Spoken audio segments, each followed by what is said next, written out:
সহজ লেসনে তোমাদের সকলকে স্বাগত। আজকে আমরা অষ্টম শ্রেণীর দ্বিতীয় পর্যায়ক্রমিক মূল্যায়ন 2024 সালের বাংলা বিষয়ের সিলেবাস নাম্বার বিভাজন এবং একটি নমুনা প্রশ্নপত্রের সম্পূর্ণ উত্তর সহ আলোচনা করব। তো চলো এই ভিডিওতে আমরা ক্লাস 8 এর সেকেন্ড ইউনিট টেস্ট 2024 বেঙ্গলি সাবজেক্টের সিলেবাস নাম্বার বিভাজন এবং এই মডেল কোশ্চেন পেপারটির সম্পূর্ণ উত্তর এই ভিডিও থেকে দেখে নিন। তো সেকেন্ড ইউনিট টেস্টে তোমাদের 25 নম্বরের পরীক্ষা নেওয়া হবে এবং সেখানে 50 মিনিট কিন্তু সময় দেওয়া থাকবে। ওকে, তো দেখো সিলেবাসের মধ্যে তোমাদের কোন কোন গল্প এবং কবিতা রয়েছে।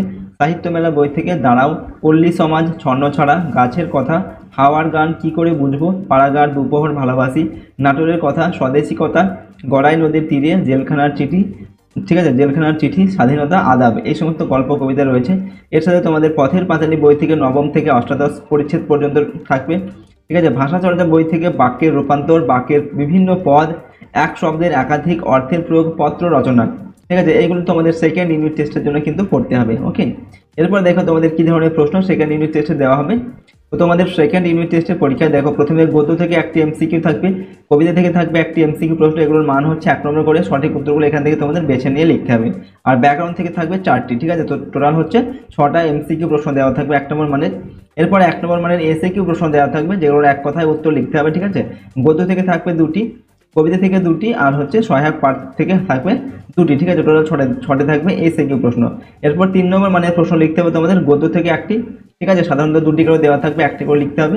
কবিতা থেকে থাকবে 1টি, আর হচ্ছে সহায়ক পাঠ থেকে 1টি। 3 নম্বর মানের প্রশ্ন তোমাদের 3টি লিখতে হবে, 3 লিখে 9 নম্বর। আর একটা থাকবে তোমাদের পত্র রচনা। ঠিক আছে, সেখান থেকে 4 নম্বর মানের 2টি প্রশ্ন দেওয়া থাকবে, যে কোনো একটা লিখতে হবে 4 নম্বর। ঠিক আছে, তো এরকম করে তোমাদের টোটাল 25 নম্বরের প্রশ্ন কিন্তু সেকেন্ড ইউনিট টেস্টে দেওয়া হবে। ঠিক আছে, তো চলো আমরা এখন একটি মডেল কোশ্চেন পেপার দেখে নিই কি ধরনের প্রশ্ন তোমাদের সেকেন্ড ইউনিট টেস্টের পরীক্ষা দেওয়া হবে এবং উত্তরগুলো কিন্তু আমরা এই ভিডিও থেকে জেনে নেব। ওকে, তার আগে এই চ্যানেল নতুন হয়ে থাকলে অবশ্যই চ্যানেলটিকে তোমরা সাবস্ক্রাইব করে রাখবে এবং বেল আইকনে প্রেস করার পর অল অপশানটিকে সিলেক্ট করবে, ভিডিওটিতে একটি লাইক করবে এবং ভিডিওটি বন্ধু বান্ধবের সঙ্গে শেয়ার করবে এবং কমেন্ট বক্সে নিজেদের মতামত অবশ্যই লিখে জানাবে। আর এই সমস্ত প্রশ্নোত্তরের পিডিএফ ফাইলগুলো পেতে চাইলে সহজ লেসন অ্যাপটি ইনস্টল করবে, সেখানে কিন্তু আমরা ভিডিওর পাশে পিডিএফগুলো দিয়ে রাখবো। ঠিক আছে, তো চলো প্রথমে আমরা দেখে নিই। দেখো 1 নম্বর দাগে রয়েছে কি, সঠিক উত্তরটি বেছে নিয়ে বাক্যটি পুনরায় লেখো। এখানে তোমাদের প্রথমে 6টি প্রশ্ন দেওয়া আছে। ঠিক আছে, এই প্রশ্নপত্রে, এবং এখান থেকে সঠিক উত্তরগুলো তোমাদের বেছে নিয়ে লিখতে বলা হচ্ছে এবং বাক্যটি সম্পূর্ণ করে লিখতে বলা হচ্ছে। ঠিক আছে, 1 নম্বর দাগে প্রশ্ন দেওয়া আছে, পল্লী সমাজ রচনাংশে যে মাঠটি জলে ডুবে গিয়েছিল সেটি ছিল 100 বিঘের, 200 বিঘের, 300 বিঘের না 400 বিঘের।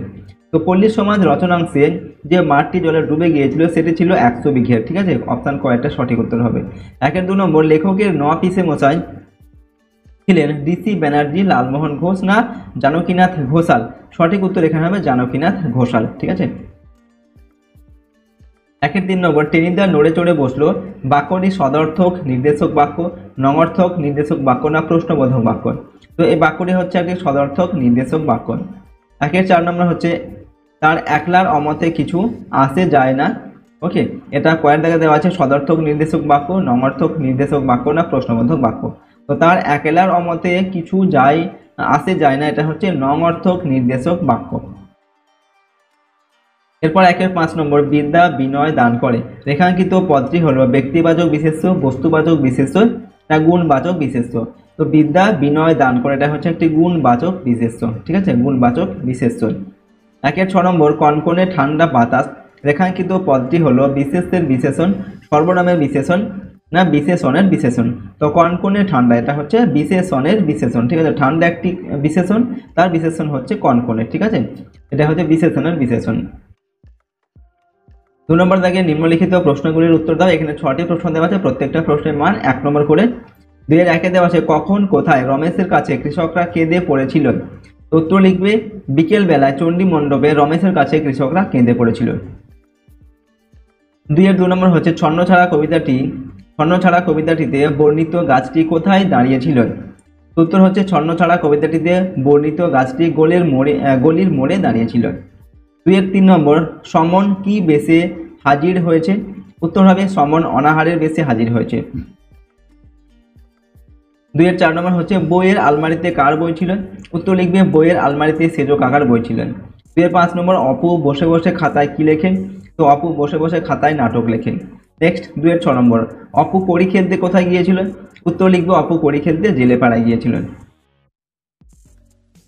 এরপর দেখো 3 নম্বর দাগে নিম্নলিখিত প্রশ্নগুলোর উত্তর দাও। এখানে তোমাদের প্রশ্নের মান হচ্ছে 3 নম্বর করে, 3টি প্রশ্নের উত্তর লিখতে হবে, 3টি রেখে 9 নম্বর। 3-এর 1-এ দেওয়া আছে রমেশ বিস্ময়ে হতবুদ্ধি হয়ে গেল, রমেশের বিস্ময়ের কারণ কি ছিল? উত্তর লিখবে উদ্ধৃত উক্তিটি শরৎচন্দ্র চট্টোপাধ্যায়ের লেখা পল্লী সমাজ পাঠ্যাংশ থেকে নেওয়া হয়েছে। ঠিক আছে, রমেশ রমার কাছে বাঁধ কাটার প্রস্তাব নিয়ে উপস্থিত হয় কারণ জলায় রমারও অধিকার রয়েছে। তারা দুজনে মত দিলে বেনির অমত হলেও বাঁধ কেটে তারা জল বার করে দিতে পারবে। রমেশ আশা করেছিল চাষিদের বাঁচাতে বাঁধ কাটায় নিশ্চয় রমার মত থাকবে। সে ভাবে রমা রাজি হলে একা বেনির আপত্তিতে কোনো কাজ হবে না, কিন্তু রমাকে বিষয়টি জানাতেই সে প্রথমে মাছের বন্দোবস্তের কথা জিজ্ঞাসা করে। রমেশ তখন অত জলে মাছের বন্দোবস্ত করা সম্ভব নয় এবং এই সামান্য ক্ষতিটুকুকে মেনে নিতে অনুরোধ জানালে রমা সোজাসুজি জানিয়ে দেয় অতগুলো টাকা সে লোকসান করতে পারবে না। রমা তখন তাকে জানালো তার বাঁধ কাটায় মত নেই এবং রমেশের ধারণা সম্পূর্ণ ভুল প্রমাণিত হলো।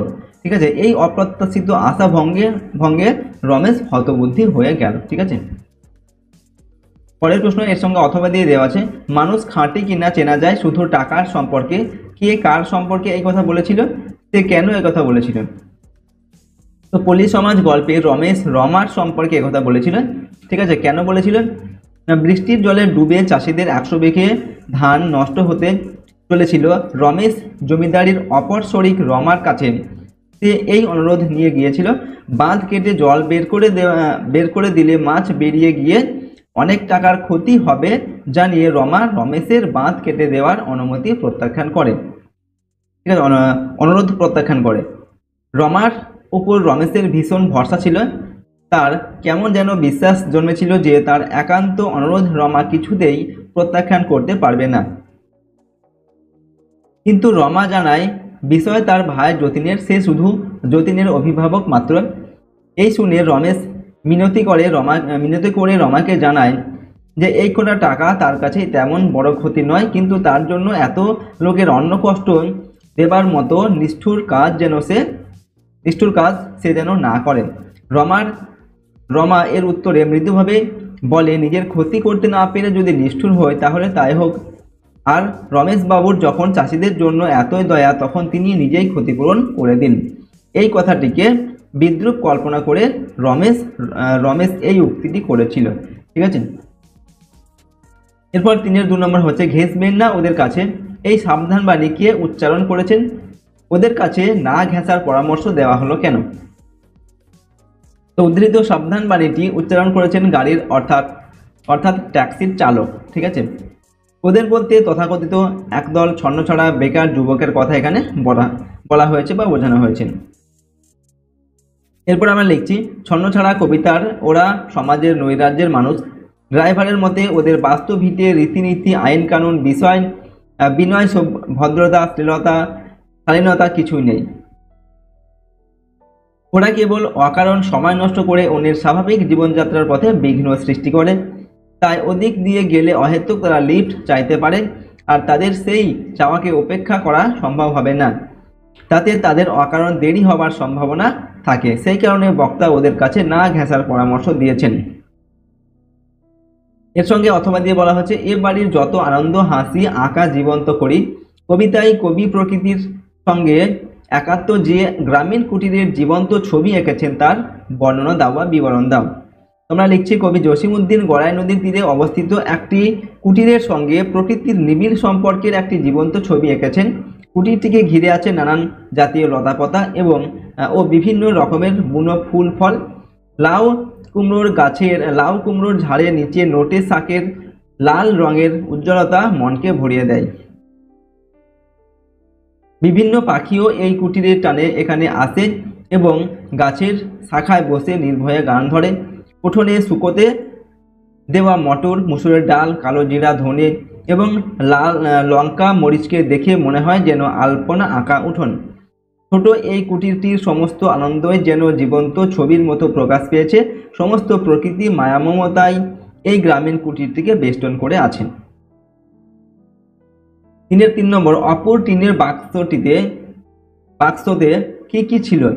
তো টিনের বাক্সে অপর একটা রং ওঠা কাঠের ঘোড়া, একটা টোল খাওয়া টিনের ভেপু বাঁশি, গোটা কত কড়ি 2 পয়সা দামের পিস্তল, কতগুলো শুকনো নাটা ফল, ধান কতক, খাপটার কুচি, এগুলো রেখেছিল। ঠিক আছে, এর সঙ্গে অথবা দিয়ে বলা হচ্ছে অপুর পাঠশালাটি কেমন ছিল। তো গ্রামের প্রসন্ন গুরুমশাইয়ের বাড়িতেই অপুর পাঠশালা বসতো বা পাঠশালা ছিল। যে ঘরটিতে পাঠশালা হয় তার কোনো দিকে বেড়া বা দেওয়াল কিছুই নেই, চারিদিকে খোলা। পাঠশালার শিক্ষা দেওয়ার বিশেষ উপকরণটি ছিল একটি বেত। ছেলেরা নিজেরাই বসার চাটাই নিয়ে আসতো। ঠিক আছে, এবং সেখানে বসতো আর কি। এরপরে দেখো 6 নম্বর দাগে যে কোনো একটি প্রশ্নের উত্তর দাও। প্রশ্নের মান 4 নম্বর। 4-1 দেওয়া আছে জলাভূমি সংরক্ষণে পদক্ষেপ গ্রহণে কর্তৃপক্ষের দৃষ্টি আকর্ষণ করে দৈনিক পত্রিকার সম্পাদককে পত্র লেখন। আমরা এখানে উত্তরটা লিখছি সম্পাদক সমীপেশু এই সময়, অর্থাৎ একটা পত্রিকার নাম এখানে আমাদের লিখতে হবে যে পত্রিকায় আমরা এই পত্রটিকে লিখবো। তো আমরা এখানে এই সময়, ঠিক আছে, এই একটা পত্রিকার নাম লিখলাম। ঠিক আছে, সম্পাদক সমীপেশু এই সময়, এবং এর যে অ্যাড্রেস বা ঠিকানাটা লিখতে হবে। ঠিক আছে, আমরা এখানে ঠিকানা লিখছি ডায়মন্ড প্রেস্টিজ 41/A 10ম তল, কলকাতা 700017। তারপর এখানে যেদিনকে লিখবে সেদিনকার ডেটটা বা তারিখটা এখানে লিখবে। ঠিক আছে, এরপর আমরা বিষয় লিখছি, বিষয়টা কিনা জলাভূমি সংরক্ষণ করা হোক। ঠিক আছে, এই বিষয়ে আমরা লিখব পত্রটিকে। এখানে আমরা লিখছি সবিনয় নিবেদন, জলাভূমি জীববৈচিত্র্যের জন্য অত্যন্ত সংবেদনশীল। এটি বিপন্ন এবং বিরল প্রজাতির পাখি, প্রাণী, গাছপালা এবং কীটপতঙ্গের জন্য উপযুক্ত বাসস্থান সরবরাহ করে। জলাভূমি শুধুমাত্র জল ধরে রাখার কাজেই গুরুত্বপূর্ণ ভূমিকা পালন করে না, বরং বন্যার অতিরিক্ত জল ধরে রাখার মাধ্যমে বন্যার ঝুঁকি কমায়। জল প্রবাহ এবং জল সংরক্ষণ জলাভূমি দ্বারা নিয়ন্ত্রিত হয়। তাই আমাদেরকে নিজেদের স্বার্থেই জলাভূমিকে বাঁচিয়ে রাখা অতীব গুরুত্বপূর্ণ। কিন্তু ইদানিং আমাদের এলাকায় স্থানীয় জলাশয়গুলিতে নোংরা আবর্জনা প্রতিনিয়ত ফেলার ফলে মজে যাওয়ার উপক্রম হয়েছে। সুতরাং এই জলাশয়গুলির সংরক্ষণ করা একান্ত প্রয়োজন। তাই আপনার সংবাদপত্রের মতো একটি প্রথম সারির সংবাদপত্রে যদি আমার এই পত্র যথাযথ গুরুত্ব সহকারে মুদ্রিত হয় তবে আশা করি আমাদের সমস্যার সমাধান হবে। ঠিক আছে, এইভাবে আমরা লিখলাম এই বক্তব্যটিকে। এরপর ডান দিকে লিখছি আমরা এখানে নমস্কারান্তের, এখানে নিজের নামটা লিখবে, তারপর বাঁ দিকে এখানে, ঠিক আছে, নিজের ঠিকানাটা এখানটায় লিখবে। ঠিক আছে, এরপর এখানে 4-2 নম্বর দেওয়া আছে হাসপাতালের সামনে মাইক বাজানো অমার্জনীয় অপরাধ। এই মর্মে সচেতনতা গড়ে তুলতে সংবাদপত্র সম্পাদককে একটি চিঠি লেখো। ঠিক আছে, এখানে 4-1 এবং 4-2 দুটি প্রশ্ন দেওয়া আছে, যে কোনো একটি তোমাদের পরীক্ষায় লিখতে হবে। ঠিক আছে, তো দেখো এই পত্রটিকে আমরা কিভাবে লিখবো। প্রথমে আমরা লিখছি সম্পাদক সমীপেশু, এরপর যে কোনো একটি সংবাদপত্রের নাম এখানে লিখতে হবে। আমরা এই সময় এই সংবাদপত্রের নামটা লিখলাম। এরপর এখানে ঠিকানাটা লিখতে হবে সেই সংবাদপত্রের। ঠিক আছে, ডায়মন্ড প্রেস্টিজ 41/A 10ম তল, কলকাতা 700017। তারপর এখানে তারিখ লিখবে, যেদিনকে লিখবে সেদিনকার তারিখটা এখানে লিখবে। নেক্সট আমরা লিখছি বিষয় হচ্ছে হাসপাতালের সামনে শব্দ দূষণ বন্ধ হোক, এই বিষয়ে আমরা লিখবো। ঠিক আছে, পত্রটিকে। তো প্রথমে আমরা লিখবো সবিনয় নিবেদন। হাসপাতালের প্রবেশ পথে বড় বড় হরফে ইংরেজি এবং বাংলায় লেখা থাকে আস্তে শব্দ করুন, অথচ কি আশ্চর্য, ঠিক এই জায়গাটাতেই যেন গাড়ির হর্ন, মাইকের আওয়াজ, পুজোর বাজনা প্রভৃতি সবচেয়ে বেশি। হাসপাতালের ভেতরে ওয়ার্ডে ওয়ার্ডে মুমূর্ষ রোগী আর হৃদরোগী শুয়ে আছেন। জোরে শব্দ তাদের পক্ষে কতটা মারাত্মক তা কারো অজানা নয়। এই অসংযম ঠেকানোর একমাত্র উপায় জনসচেতনতা বৃদ্ধি এবং কঠোর আইনি পদক্ষেপ গ্রহণ। এজন্য রাজ্যের পুলিশ প্রশাসন এবং সাধারণ মানুষ সবাইকে একযোগে হাতে হাত মিলিয়ে কাজ করতে হবে। আপনার বহুল প্রচারিত সংবাদপত্রের মাধ্যমে আমি সবার কাছে এই ব্যাপারে উদ্যোগী হওয়ার আবেদন জানাচ্ছি। ঠিক আছে, আশা করি জনস্বার্থে এই পত্রটি প্রকাশ করে আমাকে বাধিত করবেন। ঠিক আছে, নেক্সট আমরা লিখবো নমস্কারান্তে, এখানে নিজের নাম লিখবে এবং নিজের ঠিকানাটা বাঁ দিকে লিখবে। ওকে, এইভাবে আমরা এই পত্রটিকে লিখতে পারি। তো এই ছিল তোমাদের ক্লাস 8-এর সেকেন্ড ইউনিট টেস্ট 2024 বেঙ্গলি সাবজেক্টের। এখানে আমরা সিলেবাস, নাম্বার বিভাজন এবং একটি মডেল কোশ্চেন পেপারের সম্পূর্ণ উত্তর আলোচনা করলাম। সমস্ত প্রশ্নগুলো অবশ্যই তোমরা কিন্তু ভালোভাবে মুখস্থ করে নিয়ে প্র্যাকটিস করবে তোমাদের সেকেন্ড ইউনিট টেস্টের পরীক্ষার জন্য। ঠিক আছে, আর এই চ্যানেলে যদি নতুন হয়ে থাকে চ্যানেলটিকে সাবস্ক্রাইব করে রাখবেন এবং বেল আইকনে প্রেস করার পর অল অপশানটিকে সিলেক্ট করবে এবং ভিডিওটিতে একটি লাইক করবে আর ভিডিওটি বন্ধু বান্ধবের সঙ্গে শেয়ার করবে এবং কমেন্ট বক্সে নিজেদের মতামত অবশ্যই লিখে জানাবে। আর এই সমস্ত প্রশ্নোত্তরের পিডিএফ ফাইলগুলো কিন্তু আমাদের সহজ লেসন অ্যাপের মধ্যে দেওয়া থাকবে, চাইলে তোমরা সেখান থেকে কিন্তু নিতে পারো পিডিএফগুলো, সেখানে কিন্তু ভিডিওর পাশে পিডিএফগুলো দেওয়া থাকবে। ওকে, তোমরা সহজ লেসন অ্যাপটিকে ফোনে ইনস্টল করে নেবে। তো আজকে এই ভিডিওটিকে আমরা এখানে শেষ করছি। সম্পূর্ণ ভিডিওটি দেখার জন্য অসংখ্য ধন্যবাদ।